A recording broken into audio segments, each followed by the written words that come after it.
नमस्ते, मेरा नाम अखिलेश है। उत्तर प्रदेश में विधानसभा चुनाव को लेकर राजनीतिक सरगर्मी तेज है और आज हम आजमगढ़ में हैं। आजमगढ़ की सदर विधानसभा सीट है और ये रैदोपुर इलाका है।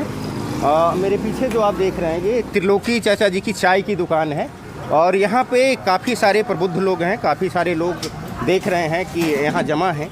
तो इनसे हम समझने की कोशिश करते हैं, जानने की कोशिश करते हैं कि इस बार जो है विधानसभा चुनाव होने हैं, इसमें जनता का जो मूड है ये क्या है इस बार विधानसभा चुनाव में। बहुत अच्छा मूड है जी। लोकतंत्र का पर्व है जी। जनता अपने अपने उस पे मतलब अपने राय पे सबको मतदान करेगी और अच्छे से मतदान होगा और एक अच्छी सरकार जो है 10 मार्च को उत्तर प्रदेश सरकार में बनाया जाएगा। विधानसभा चुनाव में मुद्दे क्या हैं? विकास मुद्दा है या फिर कोई अन्य मुद्दे हैं? विकास ही मुद्दा है, रोजगारी का मुद्दा है जी, किसानों का मुद्दा है जी। और विकास जिसमें सर्वप्रथम है। क्या आपको लगता है पिछली 5 साल में जो सरकार थी और सरकार ने जो वादे किए थे वो वादे पूरे हुए? आज़ादी के बाद कोई ऐसी सरकार नहीं थी जो पूरा अपने वादे को पूरा कर ले। जी। सरकार की कोशिश ये रहती है कि समय अनुकूल अपने वादों को धरातल पे लाया जाए जी। और फिर जब परीक्षा की घड़ी आती है 5 साल के बाद लोकतंत्र में तो जनता उस हिसाब से अपना अंक देती है, फिर सरकारें जो है जनता के आशीर्वाद से विद्यमान है। मौजूदा विधायक की बात करें तो ये 7 से 8 बार विधायक रहे हैं यहाँ से। उनके कार्यकाल को कैसे देखते हैं? उन्होंने काम किया? मौजूदा विधायक के बारे में तो हम नहीं जानते हैं जी। और हम लोग उत्तर प्रदेश सरकार के ही अधीन हैं। विधायक और सांसद का कोई बहुत मतलब नहीं होता है जी। और जो योजनाएं हैं धरातल पे वो सेंट्रल या स्टेट से ही आपके क्षेत्र की समस्याएं क्या हैं और वो समस्याएं दूर हुई पिछले सरकारों में कार्यकाल में, पिछले सरकार के कार्यकाल में?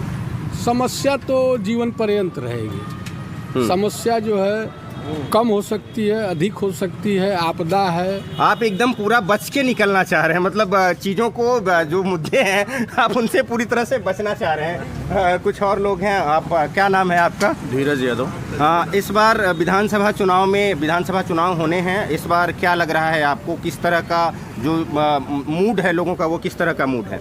देखिए, जनता का मूड तो हमेशा विकास के लिए होता है और उसको चाहिए शिक्षा, स्वास्थ्य, चिकित्सा और ये सारी चीज़ें, बिजली, पानी, सड़क। लेकिन भारतीय जनता पार्टी ने पूरे चुनाव को सांप्रदायिक और धार्मिक बना रखा है। उस हर मुद्दे को वो डिसॉल्व कर देना चाहती है, हिंदू मुसलमान में, पाकिस्तान में। बताइए ये कहाँ का है? ये सरकार झूठ पे झूठ बोले जा रही है। मैक्सिको की सड़कों का फोटो लगा के अपने पोर्टफोलियो पे ही दिखाते हैं, कलकत्ता की फैक्ट्रियों के यहाँ की उपलब्धि बताते हैं, या वहाँ का ब्रिज। इस देश में पहली बार ऐसा हो रहा है कि चुनाव लड़ते महिलाओं की साड़ियाँ खींची जा रही हैं। एक बेटी को वहाँ हाथरस में जिंदा जला दिया गया।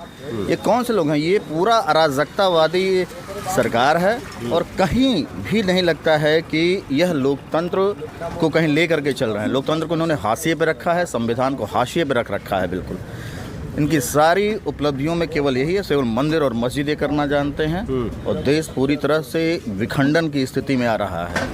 क्या लग रहा है आपको इस बार, क्या बदलाव होने जा रहा है? बिल्कुल बदलाव होने जा रहा है और होना भी चाहिए। जी जी हाँ, बिल्कुल होने जा रहा है। ये आप आजमगढ़ की बात करें, आजमगढ़ सदर की बात करें तो आपके क्षेत्र की जो समस्याएं थी वो समस्याएं दूर हुई?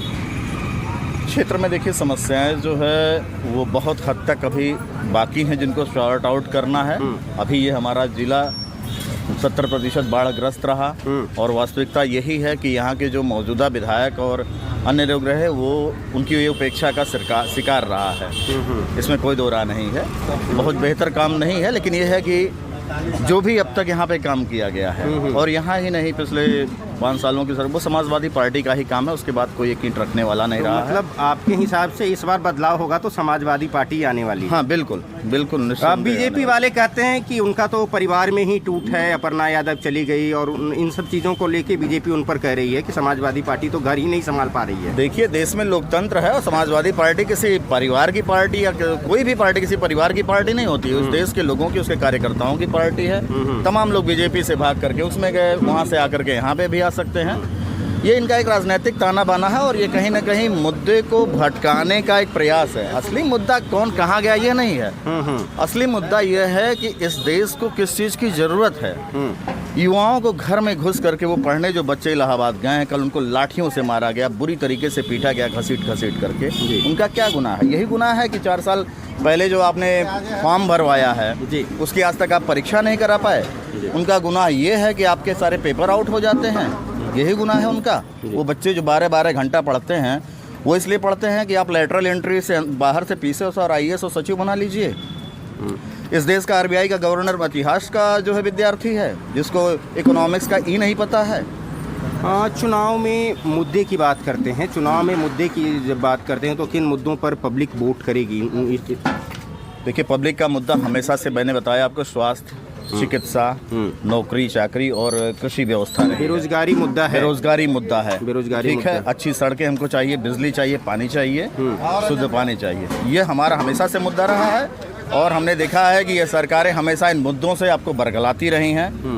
वो आपको हिंदू मुसलमान मंदिर मस्जिद और सिख गुरुद्वारा में ही फंसाए रखती हैं। ये देखा गया कुछ और लोग हैं हमारे साथ। आपका क्या नाम है? सोनू सिंह। इस बार विधानसभा चुनाव होने हैं, किसकी हवा बह रही है? भारतीय जनता पार्टी की। भारतीय जनता पार्टी की हवा। आपको लगता है कि जो सरकार ने वादे किए थे वो पूरे हुए? हाँ बिल्कुल।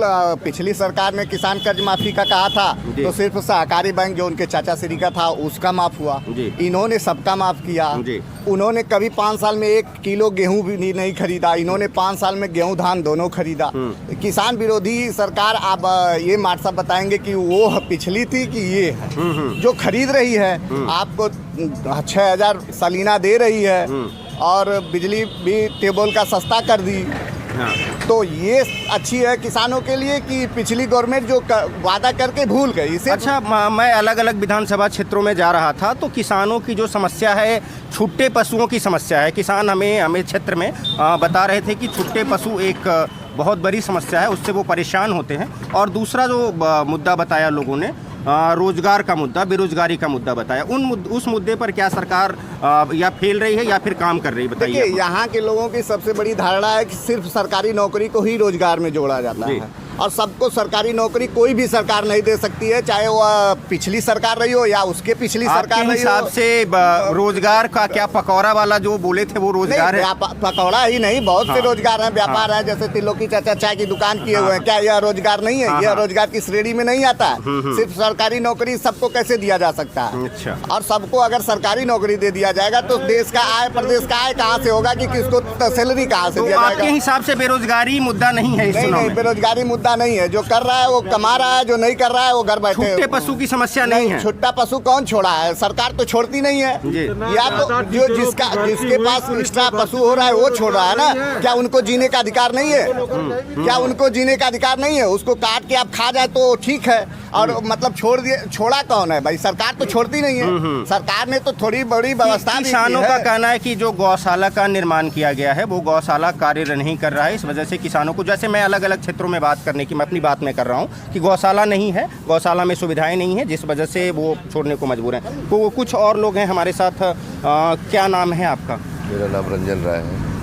इस बार विधानसभा चुनाव होने हैं, क्या लग रहा है? क्या सरकार कंटिन्यू करेगी या इस बार बदलाव होगा? 100% कंटिन्यू करेगी।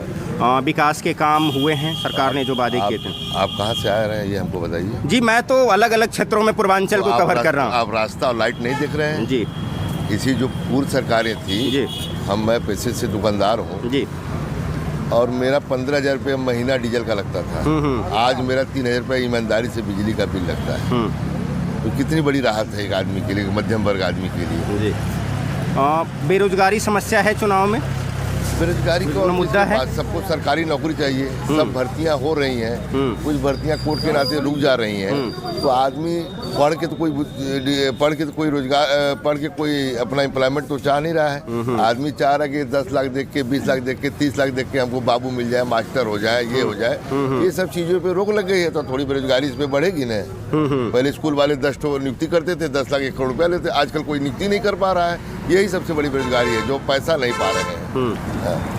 आजमगढ़ की बात करें, आजमगढ़ की जो समस्या है इसकी बात करते हैं। आपके जो मौजूदा विधायक हैं उनके कार्यकाल की बात करते हैं। उनको आप कैसे आंकते हैं, आपके क्षेत्र की समस्याओं को? आजमगढ़ जिले की जो आजमगढ़ ज़िले में समाजवादी पार्टी हमेशा रहा है। माननीय सांसद अखिलेश यादव जी सांसद हैं, लेकिन उनसे हम लोग को कुछ मिलता नहीं।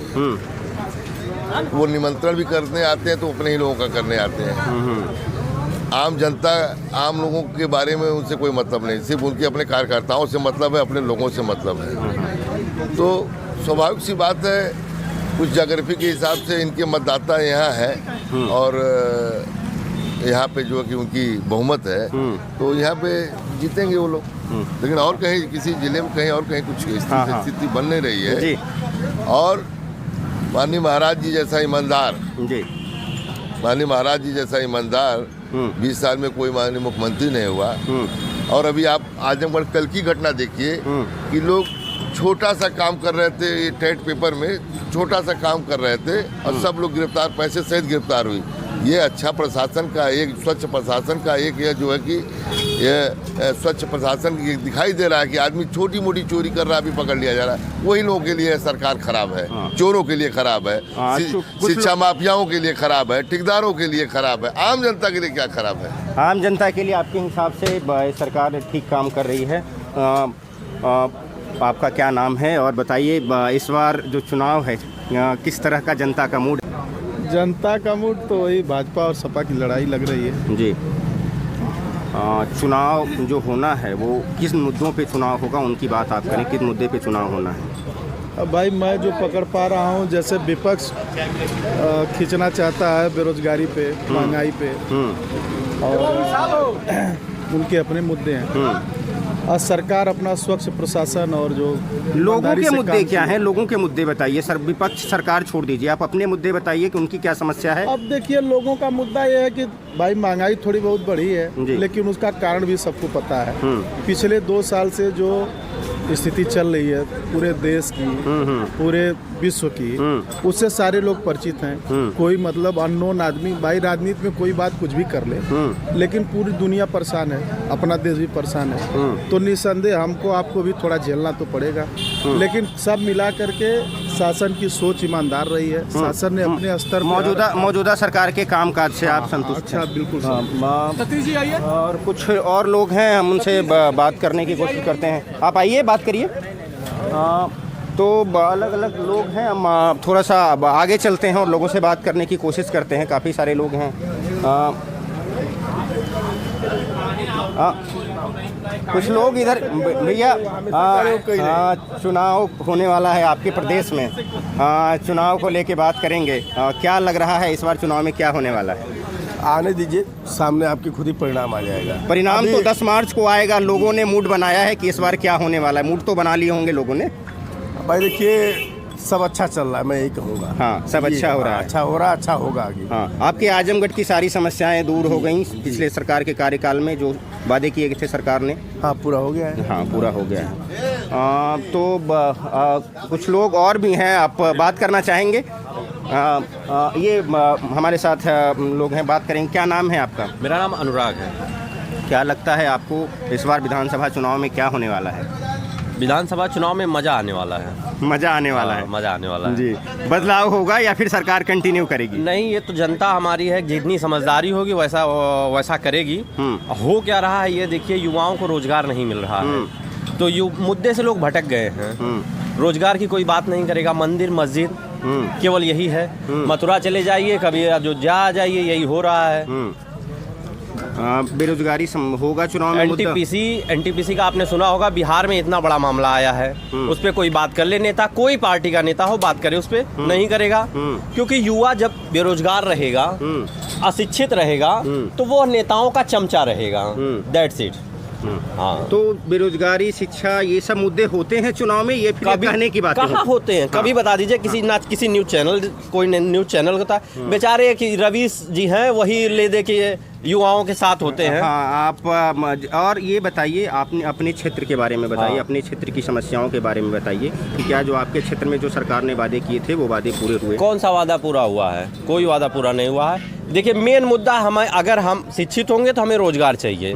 शिक्षित होकर हम पकौड़ा नहीं तलेंगे, समझ रहे हैं? पकौड़ा सबका एक क्लास होता है। आपका जी MBA करके चले आइए, गोबर फेंकिए, फेंकने वाले फेंकेंगे भाई, शौक है बहुत से लोग हैं कर रहे हैं, मगर टेक्नोलॉजी और शिक्षाओं की जरूरत है हमें। ऐसा कब कहा गया कि आप गोबर फेंकिए? नहीं, पकौड़ा तलने की बात कही गई है। क्वालिटी के अनुसार क्वालिटी कौन सी क्वालिटी, किसमें क्वालिटी?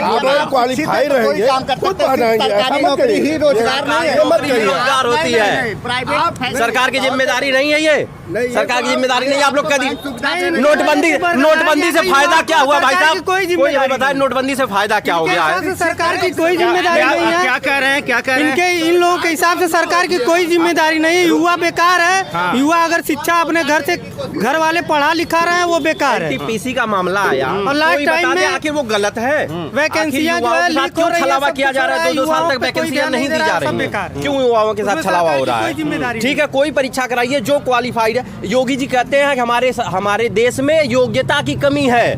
अरे भैया, कौन सी योग्यता आप चाहते हैं? आप योग्यता की कमी है।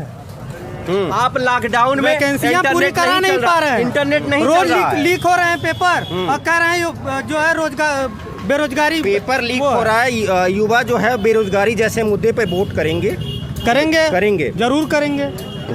वही मुद्दा भी है इस बार। पेपर लीक इसलिए हो रहा है कि लोग पैसे से पेपर को खरीदना चाहते हैं। सारे शिक्षित युवा पेपर खरीदना बंद कर दे, लीक होना बंद हो जाएगा।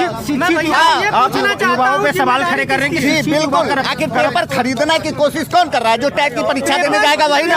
हम तो टैग रोकने की जिम्मेदारी किसकी है? युवाओं की है, सरकार की है ना। सरकार जिम्मेदार होगी ना। आखिर शिक्षा अगर आप शिक्षा मजबूत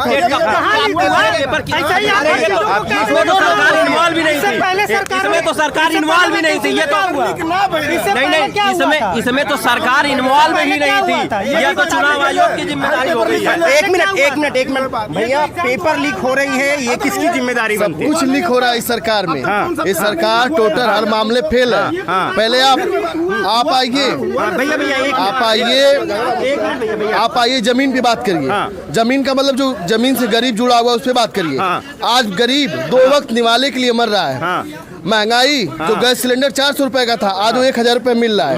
आटा, चावल, दाल, जो तेल 100 रुपए मिल रहा था, वो 200 से पार है। तो गरीब कहाँ जी रहा है? सरकार जो कह रही थी हम आएंगे, ये लास्ट गरीब जो आखिरी पायदान रहे गरीब का, उसको हम देखेंगे। कहाँ देख रही है सरकार? गरीबों का नेवाला छीन रही है महंगाई के नाम पे।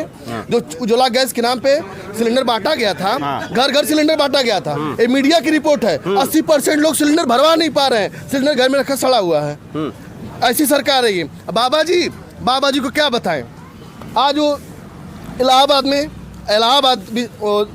जिसको कहा जाता है कि एजुकेशन का हब है, वो एजुकेशन का हब कहा जाता है उसको।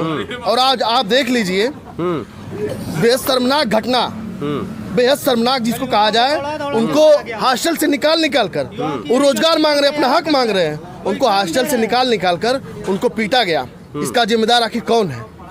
जहाँ बड़े बड़े नेता भाषण देते हैं कि हिंदुस्तान को, नौजवानों को इस देश का भविष्य कहा जाता है, आज उस देश के भविष्य के साथ परसों क्या किया गया, बहुत घोर निंदनीय है।